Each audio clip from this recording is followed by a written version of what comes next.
Europe 1, il est 8h33, la revue de presse. De Natacha Polony. Bonjour Natacha. Bonjour Thomas, bonjour Julie, bonjour à tous. Ce matin, une de vos journaux, on s'inquiète de la montée des tensions. Entre partenaires européens d'abord, Libération, Europe, le risque autoritaire. Et puis entre individus, Le Parisien, réseaux sociaux, stop à la haine. Oui, Le Parisien qui dénonce le défoulement facilité par le règne d'Internet et de l'anonymat. Même, et c'est un exemple cité par le journal, contre une mère dont le crime est d'avoir un fils de 3 ans autiste scolarisé dans une école normale. Oui, l'abjection, c'est simple comme un tweet sous pseudo. Et puis, on s'inquiète pour l'économie française. Les Échos, pourquoi la chute des marchés s'accélère ? Le Figaro, la surtaxation du capital mine l'économie française.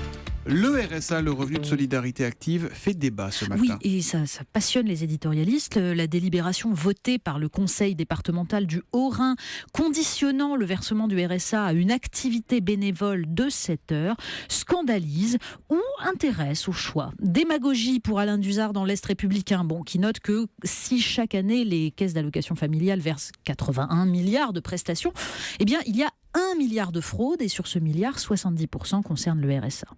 Mais la tolérance de ces dérives par les contribuables s'amenuise, dit-il, surtout quand des politiques simplistes leur désignent des boucs émissaires. Au contraire, Raymond Courreau dans l'Alsace juge qu'il n'est pas scandaleux de demander quelques heures de temps à ceux qui vivent de la solidarité nationale. Dans le Républicain Lorrain, Bernard Maillard rappelle que les départements ne sont de toute façon que des guichets distributeurs. Ils n'ont aucun pouvoir de décision. L'affaire illustre au fond, dit-il, la frustration des élus départementaux qui aimeraient tant faire la loi quand ils ne sont que des gestionnaires. C'est dommage pour leur ego, mais c'est heureux pour la cohésion nationale. Mais comme le fait remarquer Dominique Greiner dans La Croix, l'objectif des élus du Haut-Rhin est surtout d'alerter sur la situation financière des départements. Quoi qu'on pense de la méthode, le voilà le vrai sujet. On parle de l'industrie également ce matin dans la presse. Oui, ni l'État ni les départements n'ont plus d'argent, on fait des économies de bout de chandelle. Pourquoi ? S'il y a un article à lire ce matin, c'est l'entretien sur le site Causeur avec le journaliste économique Jean-Michel Quatrepoint. Parce que les considérations sur l'incurie des politiques dans la gestion de l'État sont légion.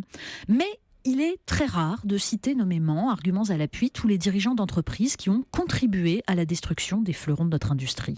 Alstom, Alcatel, Areva, Sanofi, ce qui nous est décrit, c'est une vente à la découpe de la part d'anciens hauts fonctionnaires venus pantoufler dans le privé et préoccupés seulement de gestion à court terme et de performance financière. Face à eux, un impérialisme américain décomplexé. On apprend par exemple que les États-Unis se sont arrogés le droit de bloquer toute vente d'équipements, avions de chasse ou satellites, dès lors que ceux-ci contiennent un seul composant de conception américaine. Il serait donc impératif, nous dit l'article, que la France reconstitue une capacité à produire ses propres composants.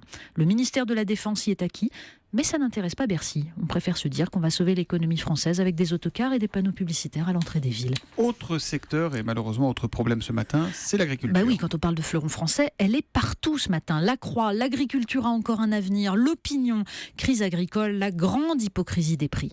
Mais en fait, c'est dans Libération qu'on trouve une tribune qui résume parfaitement le problème. Le plaidoyer d'un universitaire pour une exception agricole française. François Collard-du-Tilleul démonte la logique d'une Europe qui a choisi la libéralisation des marchés et l'industrialisation de l'agriculture.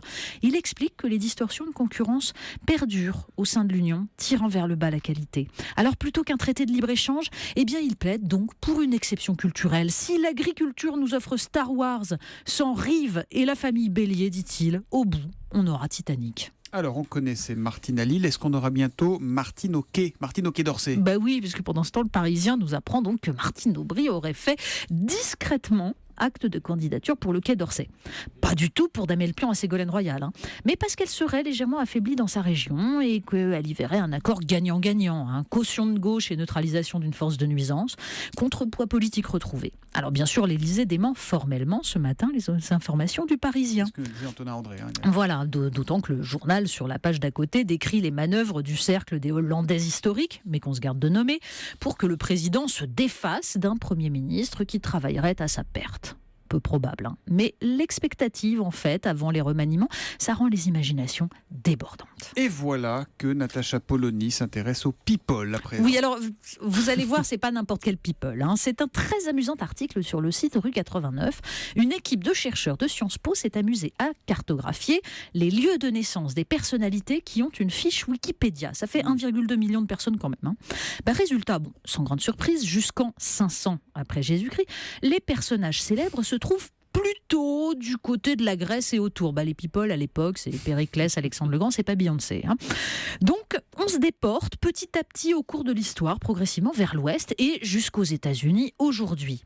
Alors, plus intéressant, on remarque en comparant les lieux de naissance et de mort que ces personnes, jusqu'en 500 après Jésus-Christ, sont relativement mobiles.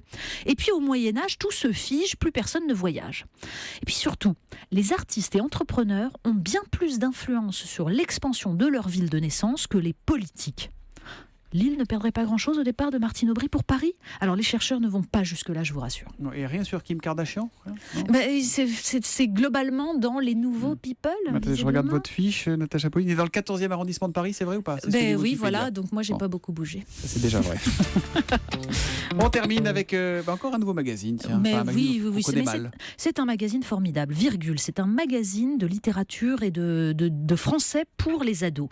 Et alors, il a bouclé son dernier numéro visiblement avant la polémique sur la réforme de l'orthographe.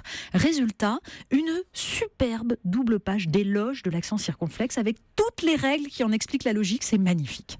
Mais il y a aussi, à chaque fois, le mot du mois qui est proposé par la Société protectrice des mots, donc un mot qu'il faut sauver. Cette fois-ci, c'est lambiné, dérivé de lambin, une variante du lambeau, donc un vieux chiffon. Et on peut même lambinasser, c'est plus cocasse. Bref, celui qui lambine est une chiffre-molle. Rien à voir avec les remaniements qui traînent et qui laissent s'échauffer les esprits, bien sûr. Après Virgule, c'est le point. Voilà. Merci Natacha Polony, qu'on retrouve demain à 8h30 sur Europe 1 pour la revue de presse. À demain.